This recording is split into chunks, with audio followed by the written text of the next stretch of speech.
Thank you so much sir. பேசும்போது இயக்குனரின் குரலாக இருந்தீங்க, தயாரிப்பாளரின் குரலாக இருந்தீங்க, ரொம்ப ஜெனரஸாக பேசுனீங்க. மீண்டும் உங்களுக்கு ஒரு பெரிய நன்றி. Thank you so much. அடுத்ததாக படத்தினுடைய இயக்குனர் ஃப்ரீடம் பற்றி பெரும்பாலும் மேடையில் இருக்கக்கூடிய எல்லாருமே பேசி கேடணும். இது உருவாக்குன ஒருத்தர் இப்போ மேடைக்கு இங்கே வந்து பேச போகிறாரு. அவர் வரதுக்கு முன்னாடி இந்த விஷயத்தை நான் கண்டிப்பாக சொல்லணும்னு ஆசைப்பட்டேன். இந்த படத்தினுடைய இயக்குனர் மட்டும் இல்லை, இந்த படம் ரிலீஸ் ஆனதுக்கப்புறம் அகத்தி மக்களின் நாயகனாக இவர் இருப்பார் அப்படிங்கிறதுல எந்த விதமான ஒரு ஐயமும் கிடையாது. நீங்கள் இந்த படத்தை பற்றி எங்களுக்காக ஷேர் பண்ணணும்னு ஆசைப்படுறோம். So over to you Sathyasrapa sir.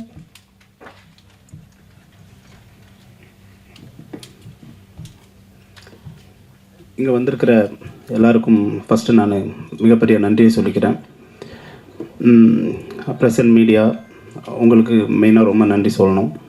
அப்புறம் பார்த்திங்கன்னா ஃபஸ்ட்டு ஃப்ரீடம், இந்த படத்தை நான் ரொம்ப ஃப்ரீடமாக எடுக்கிறதுக்கு எனக்கு முதல்ல ரொம்ப சப்போர்ட்டாக இருந்தது வந்து என்னோடய வீடு, என்னுடைய மனைவி, குழந்தைங்க. ஏன்னா அவங்க வந்து என்னை ரொம்ப ஃப்ரீடமாக விட்டதுனால தான் நான் இந்த மாதிரியான ஒரு படம் எடுக்க முடிஞ்சது. அதுக்கப்புறம் பார்த்திங்கன்னா குடும்பம் அப்படின்னு சொன்னால் எங்களுக்கு வந்து எந்த ஒரு சூழ்நிலையிலையுமே ரொம்ப சப்போர்ட்டிவாக இருக்கிற என்னுடைய 2 அக்கா, மாமா. அதுக்கப்புறம் இப்போது நான் படத்துக்குள்ளே வரேன். இந்த படத்தில் வந்து எனக்கு வந்து முதல்ல ஃபஸ்ட்டு என் கூட ரொம்ப கனெக்டிவாக இருந்த இந்த படத்தோட கோ டைரக்டர் பிரசாத், அவருக்கு ரொம்ப நன்றி.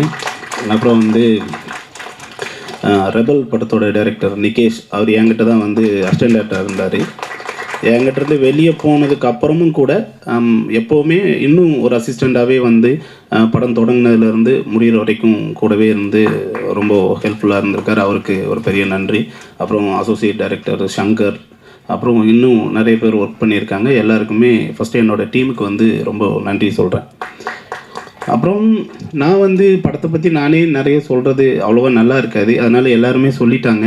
ஸோ வந்திருக்கிறவங்களுக்கு நன்றி சொல்கிறது மட்டும்தான் என்னுடைய வேலையாக நான் நினச்சி வந்தேன். அதை வந்து தயாரிப்பாளர் ஃபஸ்ட்டே அவருக்கு வந்து எல்லாருக்கும் நன்றி சொல்லிட்டாரு.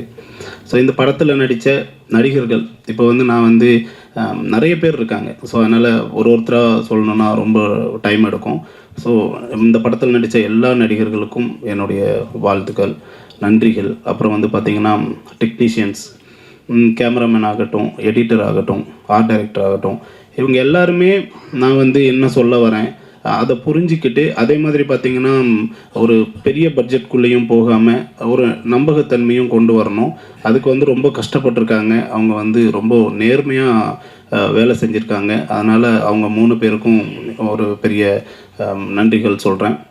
அப்புறம் ஜிப்ரான் சார் வந்து நிஜமாகவே வந்து ஒரு தவிர்க்க முடியாத ஒரு இசையமைப்பாளர். அதுவும் வந்து பார்த்திங்கன்னா பின்னணி இசையில் வந்து அவர் அடிச்சுக்க நிஜமாகவே ஆள் இல்லைன்னு சொல்லலாம்.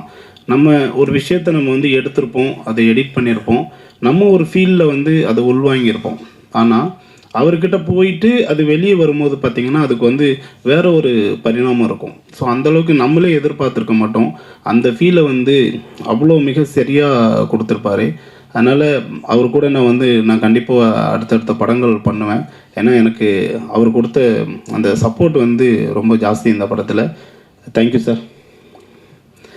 அப்புறம் பார்த்திங்கன்னா லிஜோமோல், இப்போது சசிகுமார் சாருக்கும் அவங்களுக்கும் ஒரு பெரிய ஒற்றுமை இருக்குது. என்னென்னா ஒருத்தர் நல்லவராக காட்டணும் அப்படின்னா வந்து அவருக்கு ஒரு இது நான் சொல்ல நிறைய பேர் கமெண்ட்ஸாக சொல்கிறது தான், அவங்களுக்கு ஒரு 4-5 சீன் வைக்கணும். ஆனால் சசிகுமார் சாரை காமிச்சா அவரை ஃபஸ்ட்டே அவர் நல்லவர் அப்படின்றதுக்கு அவருக்கு எந்த ஒரு சீனும் வைக்க தேவையில்லை. அதுதான் அதே மாதிரி தான் லிஜோமோல்.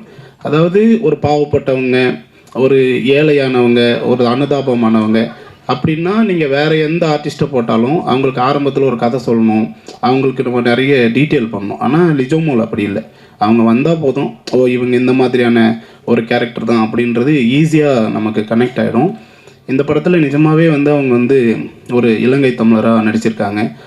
ஸோ மற்ற நடிகர்களுக்கும் அவங்களுக்கும் இதில் ஒரு சின்ன வித்தியாசம் இருக்குது. என்னென்னா எல்லாருமே டைலாக் பேசும்போது தமிழில் பேசி அதுக்கப்புறம் டப்பிங்கில் வந்து ஸ்ரீலங்கன் தமிழில் பேசினாங்க. பட் அவங்க மட்டும்தான் ஸ்பாட்லேயே வந்து அந்த அந்த பாட்டி அவங்க கூட உட்காந்து ஒர்க் பண்ணி அவங்க தான் அப்படியே ஃபுல்லாகவே ஸ்பாட்டில் பேசும்போதே வந்து ஒரு ஸ்ரீலங்கன் தமிழ்லேயே பேசுவாங்க. ஸோ அது வந்து டப்பிங் ஆர்டிஸ்ட்டுக்கு வந்து பெரிய சப்போர்ட்டாக இருந்தது. அப்புறம் வந்து பார்த்திங்கன்னா செல்வமணி சார், அவர் வந்து என்னுடைய முதல் படத்துக்கு வந்தார், அதுக்கப்புறம் இப்போ தான் வந்திருக்காரு.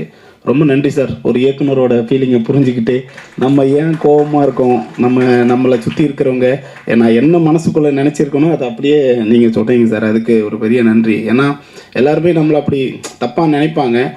ஏன்னா அந்த டைமில் அப்படி இருக்கக்கூடிய ஒரு சூழ்நிலை இருக்கும். ஏன்னா நம்ம ஒரு படம் எடுக்கிறோம், அது ஒரு காமெடியான ஒரு படமும் இல்லை, ஒரு உண்மைக்கு நிகரான ஒரு கதை எடுக்கிறோம். அப்படின்னும் போது அந்த விஷயம் நல்லா வரணுன்றதுக்காக சில பல கோபங்கள் இருக்க தான் செய்யும். ஆண்டனி அந்த மாதிரி ஏதாவது இருந்தால் சாரி. அப்புறம் இந்த படத்துடைய தயாரிப்பாளர் பாண்டியன், அதாவது ஒரு முதல் படம் பண்ணுறதுக்கு வராரு. அப்போ அவர் நினச்சிருந்தா வந்து எது மாதிரியான கதைகளை வேணால் எடுத்துருக்கலாம். ஏன்னா அவர் வந்து கிட்டத்தட்ட 15 வருஷம் சினிமாவில் ஈபியாக இருக்கார். ஸோ அவருக்கு தெரியாத டைரக்டர்ஸ் இல்லை, அவர் பார்க்காத ஆளுங்க இல்லை. ஆனால் வந்து நான் ஒரு கதை சொல்கிறேன், அது வந்து ஒரு உண்மைக்கு நெருக்கமான ஒரு கதை. இந்த கதையை எடுக்கும்போது ஒரு தயாரிப்பாளராக எடுக்கிறதுக்கு எனக்கு ஈஸியாக இருக்கும். மேபி எனக்கு இதில் நல்ல பேர் வரலாம், ஒரு நல்ல ஒரு ஃபீல் குட்டான படம் அப்படின்னு சொல்லி ஒரு டைரக்டருக்கு நல்ல பேர் வரும், நடிச்சிருக்கிறவங்க எல்லாருக்குமே வந்து நல்ல நேம் வரும். ஆனால் ஒரு ப்ரொடியூசருக்கு பணம் வருமா அப்படின்ற ஒரு கேள்வி வந்து இங்கே இன்னும் இருக்குது. ஏன்னா இங்கே நம்ம இன்னுமே வந்து படம்னா கமர்ஷியலாக இருக்கணும் அப்படி தான் நினச்சி நிறைய பேர் உள்ளே வருவாங்க. ஆனால் வந்து நம்ம இப்போது ஒரு உண்மைக்கு நெருக்கமான ஒரு கதையை சொல்லும் போது அதை அவர் புரிஞ்சுக்கிட்டு, அதாவது மற்றவங்க பேசும்போது சொல்கிறாங்க பாருங்கள், நான் அவருக்கு ஒரு கதை சொன்னேன்னா அந்த கதையை அப்படியே உள்வாங்கி என்னை விட நல்லா சொல்லியிருக்காரு எல்லாருக்கும். எனக்கே இந்த விஷயம் இப்போ தான் தெரியுது. அப்போ அவர் வந்து இந்த கதைக்குள்ளே நல்ல ஒரு ட்ராவலாகி எல்லாருக்கிட்டையுமே சொல்லியிருக்காரு. படம் எடுத்து முடித்து பார்த்ததுக்கப்புறம் வந்து அவர் ரொம்ப ஹாப்பி ஆகிட்டார். ஸோ அவருக்கு வந்து இந்த விஜய் கணபதி பிக்சர்ஸ் வந்து நாங்கள் தான் வந்து ஒரு பிள்ளையார் சொல்லியாக இருக்கோம். இந்த படத்துக்கு அப்புறம் வந்து அவர் வந்து ஒரு மிகப்பெரிய ப்ரொடியூசராக வரணும், மேலும் நிறைய படங்கள் பண்ணணும் அப்படின்றது வந்து என்னுடைய மிகப்பெரிய ஆசை. பாண்டியன் அப்புறம் படத்தில் பிஆர்ஓ சதீஷாக இருக்கட்டும். சதீஷ் வந்து நம்ம ஒரு சில விஷயங்களை எடுத்துகிட்டு போகிறதுக்கு ரொம்ப கஷ்டப்பட தேவையில்லை. ஏன்னா அவருக்கு எல்லா விஷயமே வந்து ரொம்ப ஃபாஸ்ட்டாக கொண்டு போவார், நமக்கு நல்ல சப்போர்ட்டிவாக இருக்கார். அதே மாதிரி ராகவன், அப்புறம் டென் மியூசிக் ஜிதேஷ், இவங்க எல்லாருமே இந்த படத்துக்கு வந்து ஒரு பெரிய சப்போர்ட்டாக இருந்தாங்க அப்படின்னு சொல்லலாம். அப்புறம் எல்லாம் முடிஞ்சு கடைசியாக பார்த்தீங்கன்னா சசிகுமார் சார், அவரை பற்றி நிறைய சொல்கிறதுக்கு ஒன்றுமே இல்லை. உங்கள் எல்லாருக்குமே தெரியும், அவர் ஒரு யதார்த்தமானவர், எல்லாருக்குமே ஒரு ஹெல்ப் பண்ணுற ஒரு ஆள். அவர்கிட்ட யாருக்கும் தெரியாத ஒரு சில விஷயம் என்ன அப்படின்னு நான் சொல்லணும்னு நினைக்கிறேன். அப்படின்னா இப்போது ஒருத்தரோட முன்னாடி என்ன நடந்தது, அவங்க யார் எப்படி அப்படின்றத அவர் பார்க்கவே மாட்டார். ஸோ அவருக்கு தேவை இப்போ ப்ரெசண்டாக அவங்க யார் என்ன. ஏன்னா இதுக்கு முன்னாடி அவர் கூட நான் ஒரு படம் பண்ணேன், அந்த படம் சரியாக போகல, ஆனால் உடனே அடுத்த படம். ஸோ இப்போ வந்து பார்த்திங்கன்னா ஒரு வெற்றி படம் கொடுத்துட்டு அதே கூட்டணி திரும்ப படம் பண்ணும் போதே வந்து நிறைய பேர் அங்கேருந்து எதுக்கு தேவையில்லை அப்படி சினிமாவில் எவ்வளோ சொல்லுவாங்க. ஆனால் நாங்கள் இதுக்கு முன்னாடி பண்ண படம் வந்து அந்த அளவுக்கு போகல. ஸோ அப்போ அவருக்கு எவ்வளோ கமெண்ட்ஸ் போய் சொல்லியிருப்பாங்க, எவ்வளோ பிரச்சனைகள் இருந்திருக்கும். ஆனால் அவர் வந்து இந்த கதையும் என்னையும் ரொம்ப நம்பினார். அதுக்கு ரொம்ப நன்றி சார். ஸோ அவ்வளோதாங்க. இந்த படம் வந்து ஜூலை 10 ரிலீஸ் ஆகுது. ஸோ நீங்கள் எல்லாருமே சப்போர்ட் பண்ணுங்கள். இந்த மாதிரி உண்மையாக நடந்த கதைகள் நிறைய இருக்குது. அது வந்து வெளியில் எடுத்துகிட்டு வரும்போது நமக்கு ஒரு புது எக்ஸ்பீரியன்ஸ் இருக்கும், நம்மளால் தெரிஞ்சுக்க முடியும். ஸோ நம்ம வந்து அதை புரியறதுக்கான வாய்ப்புகள் இருக்கும். ஸோ இந்த படமும் நல்லா போகும்போது இன்னும் நிறைய உண்மை கதைகள் வெளியே வரும். ஸோ அதுக்கு நீங்கள் எல்லாருமே சப்போர்ட் பண்ணணும். ரொம்ப நன்றி.